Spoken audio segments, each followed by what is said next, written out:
Hello, welcome to Fibertown, episode 107, which is a nice number, don't you think? 107. I'm Emily, Chain of Fools on Ravelry, and Fibertown with an RE on Instagram, and this is Alice. Just given her 2 cookies, and she's looking for more. It's 15th of April, 2015. Hello. Welcome to everyone. I'm so glad you are here, and I've got lots to show you today. First, let me say hello to Nitty Alexis from South Carolina. She heard about Fibertown from the Carolina Fiber Girls. And she's mainly a knitter, but she's tried a lot of other fiber crafts. And hope you get some inspiration from Fibertown. Not just me, everybody. Have you guys seen the Autism Awareness thread this month? Actually, I don't have tinted glasses, but it looks like I do. Okay, sorry, try not to distract myself. Sniff in the camera. Let's see. Autism Awareness. Yes, for the next 3 months, April, May, and June, we are having an Autism Awareness Sal.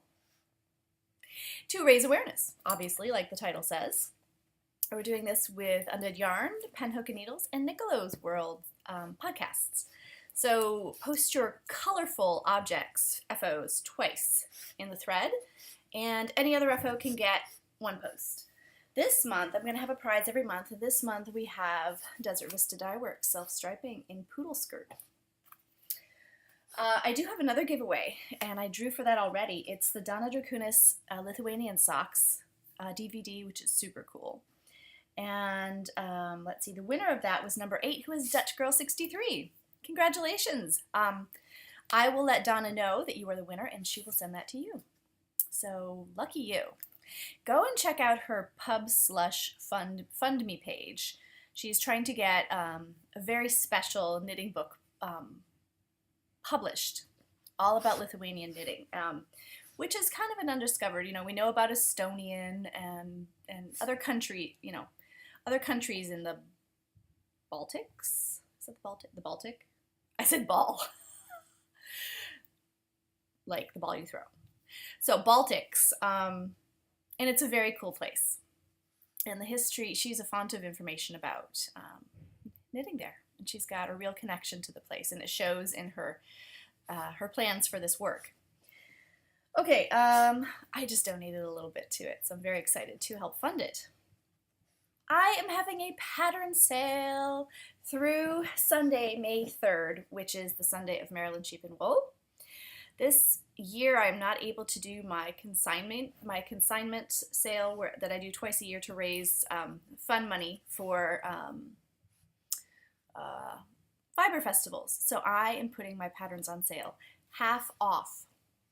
So if you don't have them, check them out. If you do have them, gift them to a friend. They're going to be cheap, okay? And you get something, and I get a little fund money for Maryland. Is that everything? Yes, it is. So we have FOs, whips, sewing, Ask Fibertown, and acquisitions.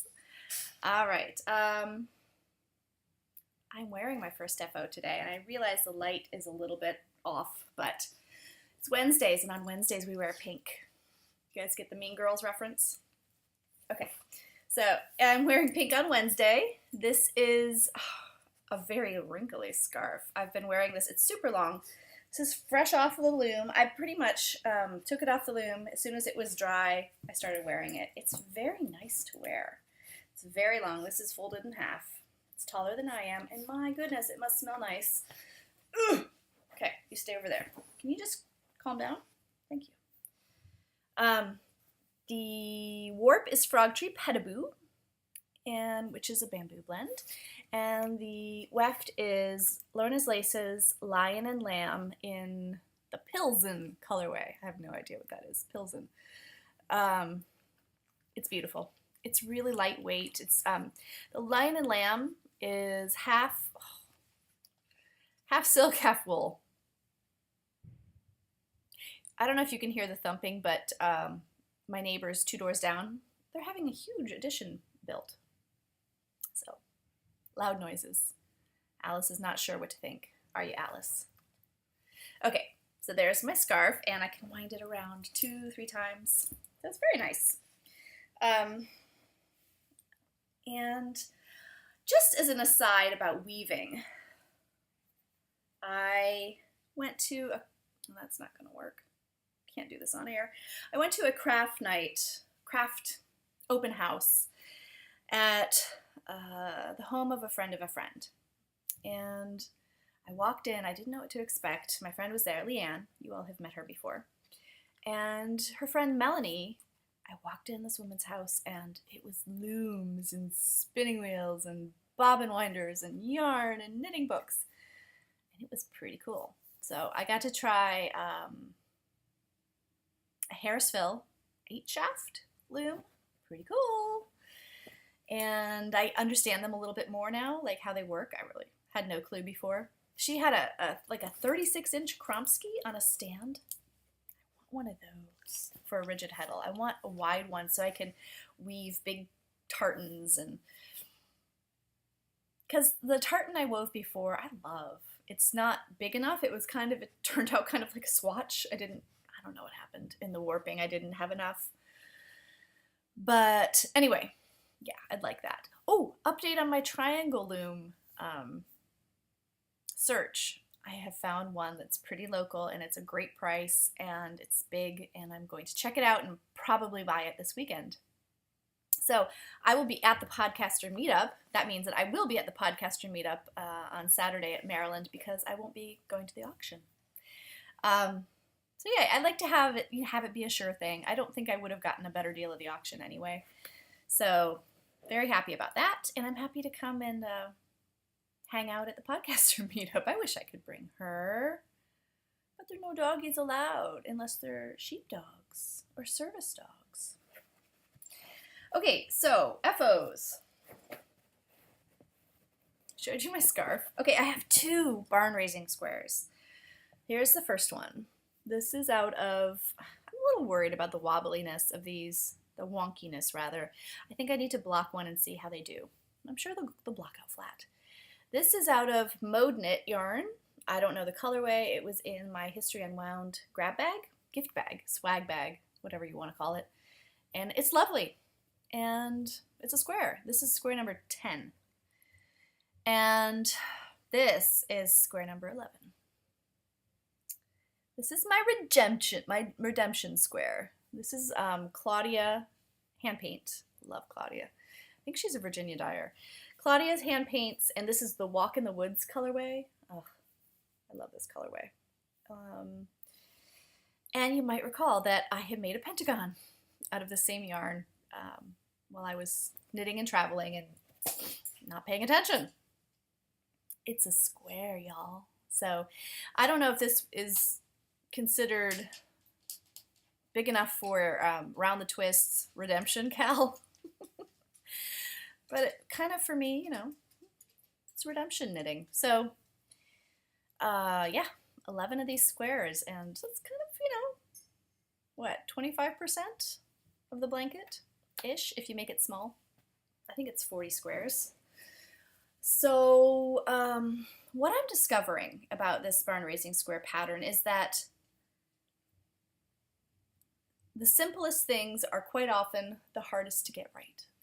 Isn't that true?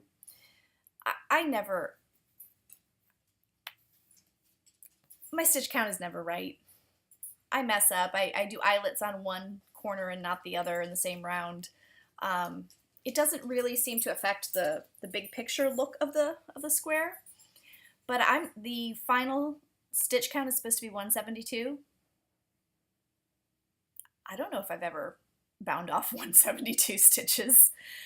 So yeah, the seaming could be interesting, but I'm pretty confident it can be fudged because they're very, very small stitches and it could be really wrong and in for a nasty shock, but perhaps I can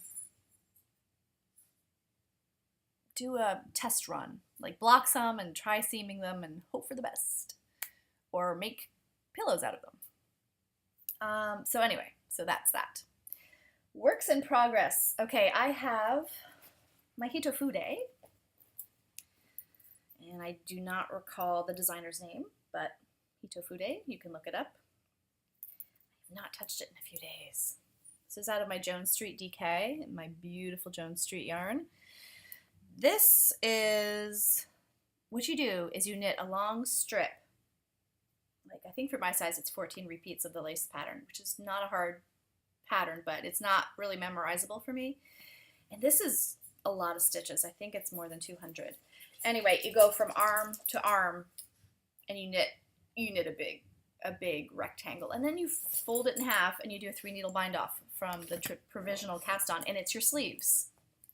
And then I'm assuming you pick up and knit down for the skirt of the cardigan. And I think this is going to be the sloggy part of the pattern because, yeah, it is. It's just slog. I think I have 2.5 repeats of this fox face looking lace. So it's just going to take me sitting down and actually working on it. I've been more drawn to small projects lately, and I've been very drawn to sewing, so that has not gotten very much love. I have my soft kitty sock in here, a cute little Danish bag. So the first one is done. I believe I showed you all that last week, and I have cast on the second, and I am, oh lovely, some stitches have fallen off. Oh, just one. Let me see if I can grab it. Okay. I'm about halfway into the first repeat of the lace chart, and these are the No Purl Monkeys out of Fiber Nymph Dye Work Soft Kitty in the Bounce Space. There we go. So I will finish the sock by the end of the month. I want to finish my Tofu day too before we go to Spain because I think it'll be really handy. It's to wear at night. My other work in progress is the ever-present mitered square sock yarn blanket by Shelly Kang on Rav. I use the free blog pattern, and yeah, let me show you what I've been knitting on it this week. I have a square in the works here. This is yarn from Swensti Sarah from Fiber Trike. This one is yarn I dyed on Easter. What else? I've got a little corner of goodness here. Where else do I have? Oh, this little bit. This square, this is the same yarn I used for my barn raising. And then I have, trying to feel along here for another marker. Oh, this one. Did I don't know. This, I was working on that last week. That's from Pandasita. Hello, Belle. Thank you for all your gorgeous yarns. I think I showed you all that one. That's also from her. So that's it. That's all I've got. I should stop and count how many squares I have now. And I count the big squares as 4 squares because they take up the surface area of 4 smaller ones.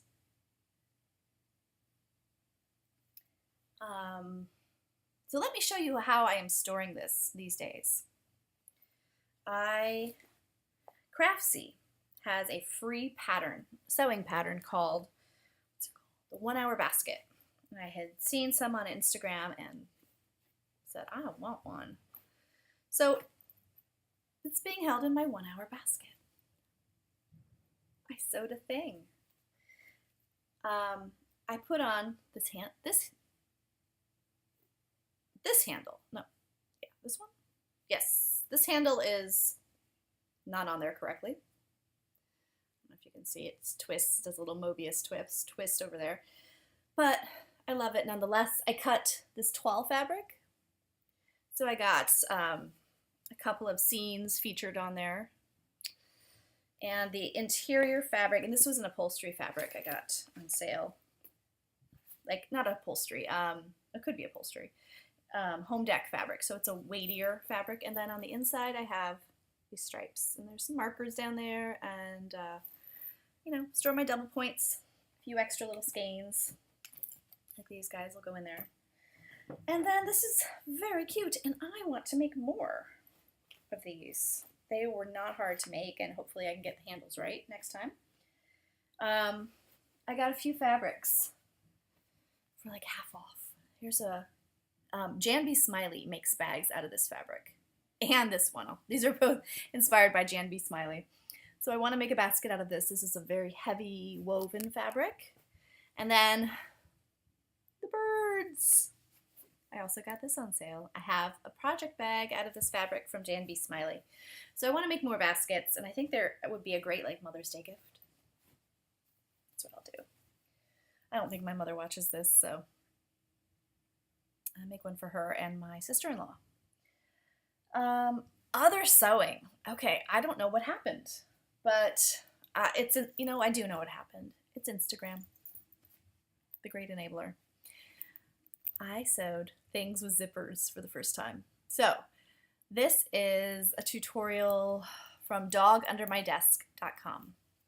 So this could be a little pouch to keep anything, really. You know, your Metro card, your change, a few bucks when you're going out running.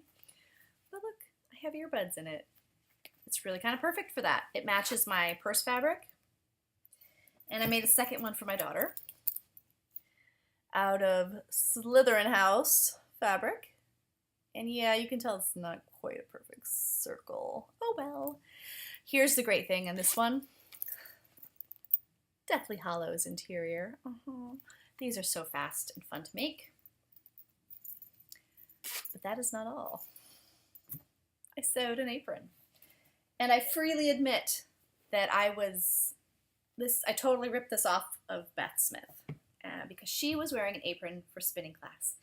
And it's kind of a genius idea. You know, when you're prepping fiber, veg matter falls out, dust and dirt fall out, and it gets your clothes dirty. It gets your clothes dirty, and I don't like that. I don't really care. But when I saw her pink apron, and I had to make one. And this is all wonky and, you know, thrown together. Make it up as you go along sewing. But I had a lot of fun. I made these ruffles. They go all the way around, and it's just super cute. Super cute. The waistband is very, very cute. So this was also a free tutorial online, and you know, it was good for the idea, but I don't know that I would really recommend. I think it was called Holy Cow, and it was WHOLLYKAO, you know.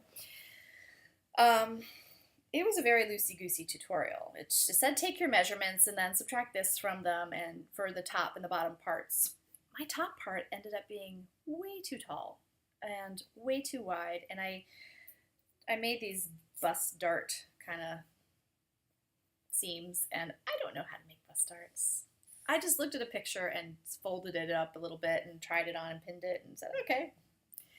But it's functional, it's tongue-in-cheek, you know, cherry pie, and kind of makes me happy.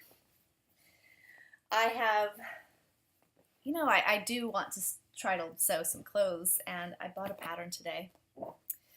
So I need to make a muslin of it, just with very inexpensive fabric, and see if I can develop my skills enough to do this. And I think it's very cute and would be incredibly functional for travel and just summer wearing in general. So it's called the washi dress. Here it is. It's made by Ray, and it's got a cute little keyhole neckline. It's got sleeves that cover your shoulders all the way, which for me, I should have paid more attention to in my younger decades. A sunscreen on your shoulders, ladies, because now when I do this, I get this like wrinkly leather effect here on my shoulders because of all the sun damage. I mean, the sun just, this, you wouldn't think of it, but your shoulders really take the brunt of the sun. So let me see. You can also make this into like a tunic. I love wearing dresses in the summer. I hate shorts. I feel like I'm so uncomfortable in shorts. They look terrible.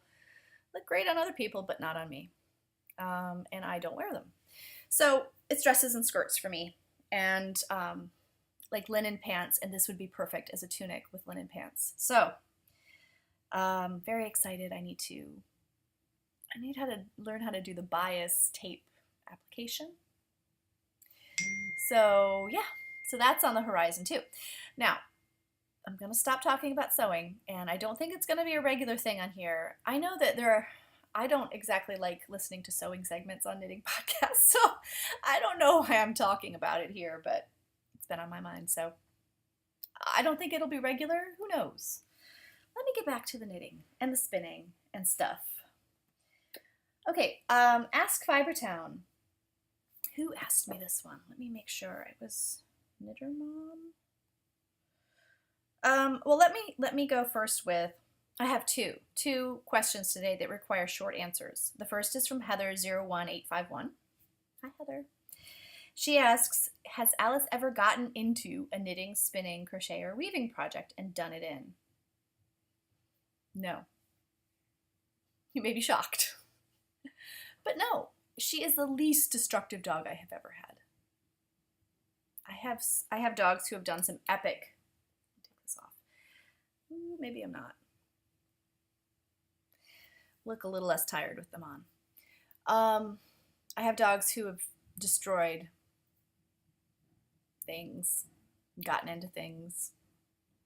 Alice is such a good girl. I don't know where she went, but she's such a good girl.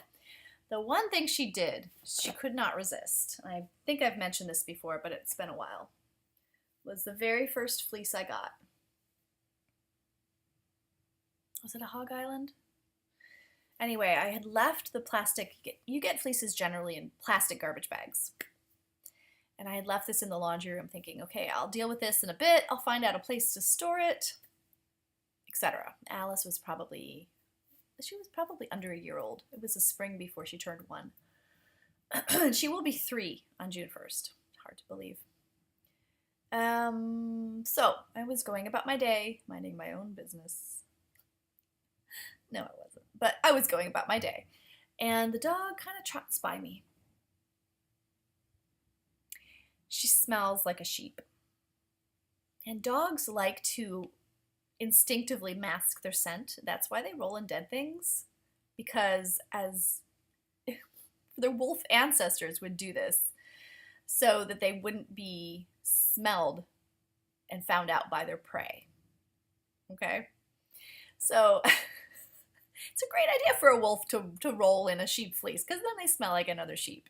And the sheep may not notice right away that the wolf is among them. Anyway, so Alice is so far removed from the ancestral wolf, it's not even funny. But yeah, she had gotten in the fleece bag and rolled in it. Didn't damage anything, but yeah, she was into it. And, you know, I have had a fleece under my piano in a plastic bag, completely accessible, since Rhinebeck. She hasn't touched it. She's maybe sniffed it once or twice, but I mean, she has she's free range in the house all the time, even when we're not here. Because I trust her. She doesn't do anything bad. She doesn't, like another dog of mine, rip the bathroom wallpaper off, eat the couch, have hanky-panky with the couch cushions. I've had dogs who have done all of this. The most she ever does is barf in a corner somewhere if she's sick. Oh, I hear her over there. She is right now on a lambskin rug, having her nap. So I hope that answers your question, Heather. But yeah, I think that yummy sheep smell is too much for some dogs. Okay, and then my other Ask Fibertown is regarding combs, and that is from what is your name? Knitter Mama 7. Can you tell me what kind of combs you have? I know they're Valkyrie, but are they fine, extra fine, mini, or what? So many choices. I've not used combs before, and I'm not sure what to get. So I looked it up because I bought these at a yarn store, and so they were the combs they had, and I knew that this was a good brand. And these are, I looked at the website, these are fine double row mini combs, which they look to be about $120 on the website. I think I might have paid just over $100 at a yarn store a couple years ago. And I think I said before that I paid $75 for them. I think I actually had a gift certificate for $75. So that's the number I remembered. But yeah, they have 25 tines. And they're pretty, I think the bigger combs are pretty heavy. I think you get tired combing after a while. 25 tines, and you can, fine to medium fibers are fine on this. They're maybe not, in fact, they're maybe not the best for the super long wools, but they work. I will say that Yogurt's fleece, which is the longest staple length fleece I have, is more laborious to comb on these. So I guess it has to do with how close the tines are, how far apart they are. But this is an excellent quality. I mean, it's super sturdy, and it's the right size for me because it's not too heavy. And I don't feel like it's mini. It's as big as my face, almost. So yeah, those are the fine double row mini combs. And I think that I have the maple wood, which is the ubiquitous and cheaper one. Okay, last thing today. Acquisitions. I got a pattern, and I forgot to mention, I got a pattern from Quilt and Knit Girl. Thank you, Quilt and Knit Girl. I already did thank you, I think. But it's the Handbrake cowl pattern. It's by Kay Jones of the Bakery Bears podcast, and it's a fundraising pattern for raising funds for cancer research. So thank you so much for that. It's a great cause. It's a really nice pattern, and you'll quite possibly get knit up soon. So my last acquisition relates to Maryland sheep and wool, and I think next week might be my traditional Maryland sheep and wool drinking game episode. Because is it the one right before? It's coming up. I think it is the one. Next week will be the week right before Maryland. Now, I had ordered stitch markers from Knit Cubby on Etsy before. It's Brittany. Knit Cubby. Designer and personalized stitch markers. And I really liked them. I got the Downton Abbey, one of the Downton Abbey sets. And so I contacted Brittany and I said, do you think you could do stitch markers with my podcast logo? And she did. And I was able to get these thanks to donations. Pam and Mildred, your donations went to this. Thank you so much. And I was able to get 20 stitch markers made. It's a Fibertown podcast, and they have different color beads on them. And then have a little shop card from Brittany's shop. So I'm thrilled. I love these. This is going to be my swag at Maryland Sheep and Wool. The first 20 of you to come and find me and give me a little nugget. 3 to 5 grams of, that's nothing, 3 to 5 grams of fingering weight yarn for my mini blanket, my mini sock yarns. What is that blanket? You know the blanket. I can't say what it is. We'll get a stitch marker and one of my mini nuggets of yarn too for yours if you want one. So I'm very excited. I think I'll get to meet a lot of people that way and come away with a whole bunch of fun skeins from my blanket. They don't have to be, it can really be anything. It can be any fingering weight yarn. It doesn't have to be colorful. It can be solid. I'd love to see whatever you have and use it and sort of put those memories in the blanket. And I know, Molly from the Homespun House calls it her cozy memories blanket. So these are going to be some of my memories of Maryland Sheep and Wool 2015 going in there. So, is that everything for the week? I believe it is. I will see you all next week. And until then, take care. Bye-bye.